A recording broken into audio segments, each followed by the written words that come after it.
Dobrý den, sledujete další díl našeho cyklu o letadlech a létání a dneska vás zdravím z Liptovské Mary, protože právě tady jsem si měla možnost vyzkoušet létání na plovácích a mým dnešním hostem je majitel letadla na plovácích a pilot Aleš Hrebík. Aleši, ahoj. Ahoj, čauko, ahojte. Aleši, co tě to napadlo postavit si letadlo na plovácích, když vlastně u nás skoro legálně se s tím nedá lítat?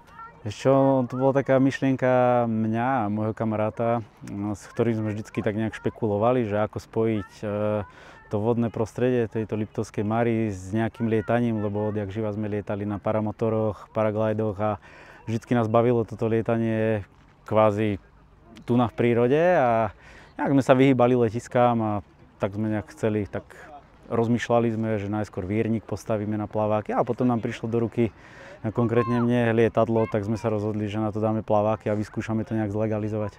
Jak ste to zlegalizovali? Jak sa vám to tady na Slovensku podařilo? Ešte museli sme osloviť vlastne všetkých zúčastnených, čiže boli to ochranári, boli to z dopravného úradu, z plavebnej správy, z povodia váhu, obec, mesto. Ku všetkému sme nejak argumentovali, že je to len lietanie, kde všade vo svete funguje. Hej. V podstate je to lietadlo, ktoré štartuje z vody, není to nič iné, není to žiadna ekologická katastrofa, nič podobné. Čiže všade nám dali kladné stanoviska a vidíš, lietadlo je tu. Takže je to úžasná atrakce tady na Liptovské Maře. Řekněme si, spousta pilotů bude zajímat, jak se vlastně s hydroplánem létá, protože to má trošku jiné zákonitosti než létání s pevným podvozkem. To je pravda. No vlastne keď som s tým prvýkrát lietal kvázi tu na Mare, tak predtým vlastne celý výcvik som si robil na veľkom lietadle. Ale keď som lietal z Liptovskej Mary prvýkrát s Foxom, tak je tam obmedzený ten výkon. Toho motora je tam kvázi Rotax 80 koňový, čiže ono to z tej vody lezie veľmi pomaly. Treba tam využiť vlastne všetky tie skills, ktoré dostať to lietadlo čo najrýchlejšie do sklzu. Ono, keď už dostaneš to lietadlo do sklzu, čo vieme z tých lodných pravidiel, jak dostať loď do sklzu, jak tam treba potlačiť, pritiahnuť a ono to potom sa nejak rozgúla a letí. Jak se vlastně pojíždí po té vodě s tím letadlem, protože to nemá brzdy, takže ty vlastně nemůžeš přibrzdit, můžeš maximálně zcela vypnout motor, ale ono to samozřejmě na ten volnoběh pořád dopředu jede, takže z tohoto pohledu to má nějakou setrvačnost mnohem větší než klasické letadlo.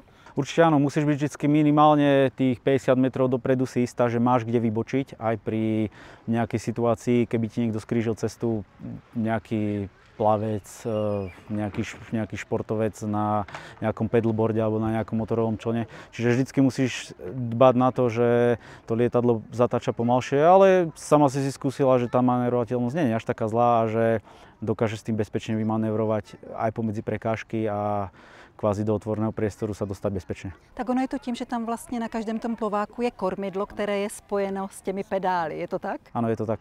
Je to spojené so smerovým kormidlom, ktoré keď v podstate štartujeme, teda rolujeme po vode, tak tie finky, tie plutvičky sú zanorené a pred vzletom sa vyťahujú hore, aby to nebolo až také citlivé. Vlastne si to preberá potom pri tom vzlete to smerové kormidlo lietadla. Hej? Čiže vlastne na tie plaváky už nie sú možné ovládania s tými plutvičkami, lebo za tebou ide vlna a neobteká ti tie plutvičky voda, čiže pri tej väčšej rýchlosti to preberá smerové kormidlo. Zjednodušene. Hej? Ale keď ideš pomaličky vlastne vo výtlakovej polohe, čo je v podstate prikázané sa tu na všade na tejto vodnej ceste plaviť vo výtlakovej polohe, to je taká, že nie si v sklze. Vtedy keruješ úplne krásne tými plutvičkami, ktoré sú spojené so smerovým kormidlom. Mě zaujalo, že vlastně při tom vzletu člověk musel opravdu, startuješ bez klapek. Klapky dáváš opravdu až v momentě, kdy se ti ty plováky tak nějak trošku odlepí od té vody, takže je to jakoby úplně jiné. Jak dlouho ti trvalo, než jsi vlastně naučil trošičku ten jiný způsob startu? Toto pri motore, ktorý je silný, alebo pri lietadle, ktorý má silný motor, nie je až také potrebné, to, čo sme tam vykonávali, ale keďže máme motor taký, aký máme, tak potrebuješ vlastne znížiť ten odpor tej vody, tá adézia tej vody na tých plavákoch je veľká, čiže ty si pomáhaš tým, že si odľahčíš jeden plavák, držíš to tam kontra nohou a keď ti tam nastúpi vlastne rýchlosť, z ktorej si schopná odletieť, vyťahneš si tam tie slakové klapky, jemne sa ti to lietadlo nahrbí a letíš. Je to v podstate taký princíp, ako keď štartujú stallplany, že oni štartujú takisto bez klapiek, aby ťa to nebrzdilo, potom ich tam šupnú a idú hore. Však to asi poznáš. Takže je tam vlastne mnohem rýchlejší akoby stoupání. Nástup vlastne toho momentu, keď sa to lietadlo odľahčí z vody, musíš presne vlastne vycítiť a vtedy to odlepiť. Ale to ťa dobrý seaplane inštruktor naučí veľmi rýchlo. Úplně jiné je přistávání taky. To jsem si vyzkoušela, že ty jsi mi říkal přistaň a já jsem začala jako podrovnávat, to absolutně není možné. Jak se přistává s takovým Nesmieš to vlastne podrovnávať na hlavný podvozok z toho dôvodu, že by si bola veľmi rýchlo tej pádovej rýchlosti a to lietadlo by si, keď si zoberieš, má tie plaváky idú dozadu ku chvostu, aby si veľmi rýchlo namočila do vody, tým pádom by si stratila rýchlosť a mohla by si sa zanoriť. Čiže je dôležité pristať v podstate ako keby na stred toho ťažiska, na stred lietadla, ale ja vždycky hovorím radšej 5 stupňov hore ako 2 stupne dole, lebo tam ti potom zase hrozí to prevrátenie na čumák a to by sme nechceli, to by sme boli zase v správach. A už sa ti to niekdy stalo, něco podobného, našťastie ne? Nie. Toto lietadlo musí lietať bezpečne, nemôže tu ohrozovať vlastne žiadnych účastníkov vodnej cesty, ani rekreantov, vidíš, že je ich tu dosť a zatiaľ fungujeme v symbióze, každému zakýváme, pozdravíme sa. Majú tu z toho ľudia atrakciu, baví ich to. Kdo ti pomáhal vlastně vyrobit ten vyměnitelný podvozek? Předpokládám, že jste si to vyráběli sami. Nie, je to produkt firmy českej, Flows.cz. Je to Joško, parádny konštruktér, pozdravujem. V podstate som mu povedal hmotnosť lietadla, parametre lietadla, plaváky mi vyrobil na mieru, prišli s firmou, namontovali, od všetkého sú certifikáty, že to je schválené do leteckého priemyslu. Takže je to profesionálny výrobok. Tieto plaváky sa montujú aj na certifikované lietadla, nielen na ultralahké. Jo, takže v podstatě tvým úkolem vždycky po sezóně je jenom demontovat, nasadit tam pevná kola a zase před sezónou namontovat. Áno, normálne sa to zdvihne na prívesný vozík, vyťahne sa to z vody ako vodný skúter, sklopia sa krídla, to je veľká výhoda Eurofoxu, že tam tie sklopiteľné krídla sú, prenesia sa to do dielne, tam sa to zdvihne na žeriave, vyhodia sa plaváky, nahodia sa kolieska a letíme.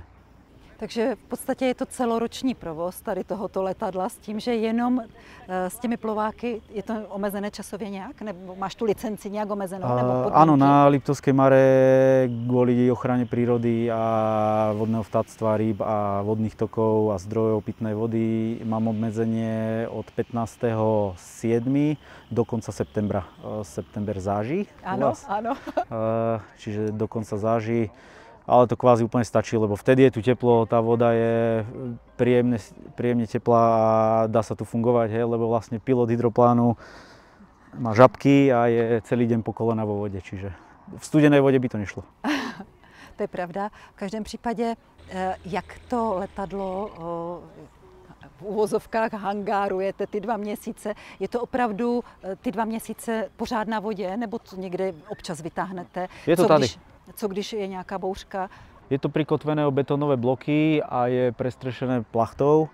Za každým po lietaní, keď sa ide lietať, tak to pozakrývam, pozaistujem, pozaťahujem všetky, popodkladám, zakotvím to vlastne o tie betónové bloky, ktoré mám vo vode. A je tu vlastne celý čas strážna služba, lebo funguje tu požičovňa lodí, čiže a takých malých plavidiel. Čiže je to strážené. Je tu stále niekto, je to osvetlené, je to pod kamerami. Co když přijde nějaká bouřka nebo něco takového, nestalo se Bola vám tu už třeba? búrka, ale je fajn, že toto miesto, keď sa pozrieš okolo seba, sme v takom veternom tieni, odtiaľ sa nemá čo rozbehnúť a keď fúka silný západ, tak ho tu rozbíja tento kopec, ktorý je pred nami a je tu v podstate veterný tieň. Boli už aj krúpy, pekne sa poodrážali od toho lietadla. Je to taký troška hazard, celé tie 2 mesiace, keď doma zaspávam, tak som taký, že ak stupne voda, áno, prídem, musím niečo spraviť. Si taká stálená vážka, ako keď parkuješ lietadlo von, Je veľa ľudí, ktorí nemajú miesto v hangári, proste majú na letisku preplachtované lietadla. Určite aj v Čechách to tak máte. A je to také, no. Je to troška riskantné, ale pre to letectvo a tie 2 mesiace na vode, to je bomba, to za to stojí, to vydržať. Je to opravdu bomba, protože tady za tebou létají piloti, pokud vím, nejen z Česka si zalítat, ale i z Polska a třeba možná i z Maďarska, protože ani v Česku a prý ani v Polsku se nedají hydroplány létat, jsem se dozvěděla. Je to pravda? Víš o tom něco? To netuším, ale vieš čo, ja som napríklad lietal hydroplán aj v Čechách. Bol to Legends 600. To sme mali vybavené povolenie na Vltave, jednodňové. A tam to nejak šlo, takže podľa mňa, keby ste sa vy Češi, bratia, nejak spojili a urobili nejaký nátlak, tak na Vltave pod Karlovým mostom si sadáte s hydroplánom. Díky za tip, tak budeme o tom přemýšlet. Pánové z LAA, jestli to slyšíte, tak byste mohli vytvořit nějaký nátlak. Neviem, ja sa o to nejak nezaujímam, že kde sa dá sa lietať tu a keď ma niekto osloví, že si to chce vyskúšať, bez problémov. Pýtajú sa, či im viem dať na to nejaký rating alebo nejaký papier, akože môžem im napísať, že áno, zlietol si, áno, pristal si, ale ja žiadne papiere nevydávam, ja to mám pre radosť a baví ma to a keď si to chce niekto vyskúšať, nech sa páči, ste všetci vítaní, príďte. Ještě mi řekni, kde všude si s tím lítal? Opravdu to máš jenom na Maře, nebo si přistával i někde jinde s tímhle? Raz som musel diverzovať, lebo sa tu spojili také 3 jadra burkové a pristál som na takom jazere tu na vzdialenom. Ale kvázi na Slovensku momentálne povolenie je len na Liptovskú Maru. Řekni mě, jak dlouho už tady s tímto letadlem lítáš? Toto je 8. sezóna. Už 8 let. A co bylo předtím a co bude potom? Predtým nebolo nič a potom, akože, čo bol predtím, akože hydroplány na Slovensku, mě spíš zajímá, s čím si lítal předtím. Ty jsi naznačil, že jsi měl nějaké paraglidy a nějaké takové paraglidy, motorové paraglidy, nejaké ultralighty, skúšal som aj nejaké cestny lietať, vírníky som skúšal lietať, ale najviac ma baví tento Foxík, to je také vďačné lietadielko, také príjemné. Lákalo tě někdy, že by se s tím i živil, nebo je to prostě opravdu jenom koníček? Ako keď ti niekto dá na kávu, alebo na palivo, že previezol si ma nejaký kamoši alebo niečo také, tak to vždycky poteší, ale živiť sa tým za tie 2 mesiace, no koľko by si vieš. Já jsem spíš myslela, jestli tě to třeba nelákalo do nějakého většího éra. Jaj? Vieš čo? Ja chcem spať doma a s rodinou, s deťmi, čiže keby som bol zrejme nejaký kapitán nejakého veľkého lietadla, tak by som musel cestovať po svete a to by som asi nedal. Mne sa to tu páči, ja si to tu tak celkom užívam, takže. Takže já ti přeju, ať si to ještě dlouho tady tak úžasně užíváš.